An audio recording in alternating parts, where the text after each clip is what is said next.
দিনের পর দিন হাতির তাণ্ডব এলাকায় ক্ষতিগ্রস্ত ধান থেকে শুরু করে সবজি চাষ।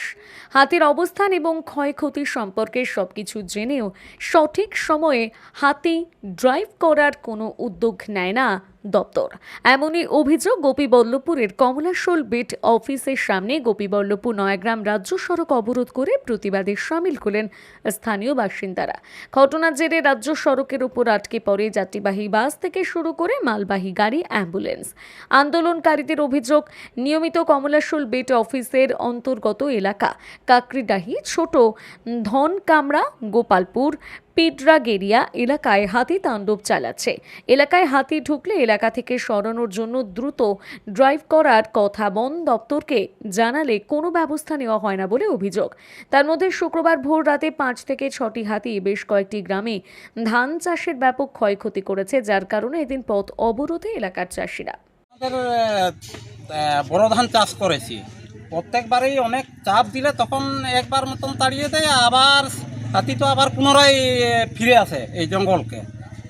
অফিসে আসবেন, অফিসারকে পাবেন না, কোনো মানে উদাসীনতা যেটাকে বলে প্রশাসনিক গাফিলাতি।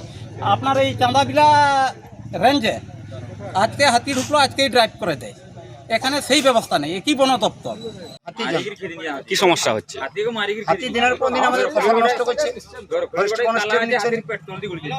কালকে হাতি ঢুকেছে, ফরেস্টকে জিজ্ঞেস করলাম, কোনো কেউ হুলাপাটি নেই, কিছু নেই। আমাদের প্রচুর 2টা থেকে 4:30 অবধি হাতি ধান খাচ্ছে, কিন্তু কেউ নেই। আমরা ফরেস্টকে না আমাদের টিম পাইনি, কি করবো আমরা?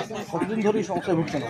তো একবার তো 52টা এসেছিল, এই মানে সাহেবের কাছে যেতে অনেক কষ্টে এরা ফের করেছে। 3 দিন ছিল, এবার কালকে ঢুকেছে। কালকে বললাম আমরা কি করব, বেলপাহাড়ির টিম অনেক খরচা হয়ে যাবে, এরা খরচা কি এরা নিয়ে দিবে? কালকে প্রায় বিঘা 1.5 মতো এই যে গরিব লোকগুলো ধান চাষ করেছে, মানে রাত 2টা থেকে 5টা অবধি খাচ্ছে, মানে কতটা খেতে পারে। এই হাতিগুলা কিরকম তাড়া করছে মানুষ? তারা মানে ভীষণ তাড়া করছে, একটা মানে কান কাবরা আছে, মানে এমনভাবে তাড়া করছে যাওয়া খুব মুশকিল। গম, হাওয়াই, যত রকম মশালা কোনো কিছু মানে খাতি করছে। গোপসাই অভিনন্দন সংঘ, এ গ্রুপ অফ ইনস্টিটিউশন, পূর্ব ভারতের অন্যতম বেসরকারি কলেজ যা বর্তমানে অধিক জনপ্রিয়তা পেয়েছে। পশ্চিম মেদিনীপুরের চন্দ্রকোনা টাউনে গড়ে ওঠা এই কলেজে বর্তমান সেশনে ভর্তি চলছে।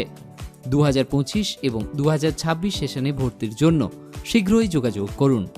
আমাদের এখানে engineering, pharmacy, paramedical, nursing, BEd, MEd, DElEd এবং ম্যানেজমেন্ট নিয়ে পড়াশোনা এবং গবেষণা করতে পারেন। রয়েছে উন্নত মানের ক্লাসরুম, ল্যাব এবং সুবিশাল ক্যাম্পাস। আমাদের এখানে 50-এরও অধিক কোর্স করার সুবিধা রয়েছে। আরও বিশদে জানতে নিচের নাম্বারে কল করুন।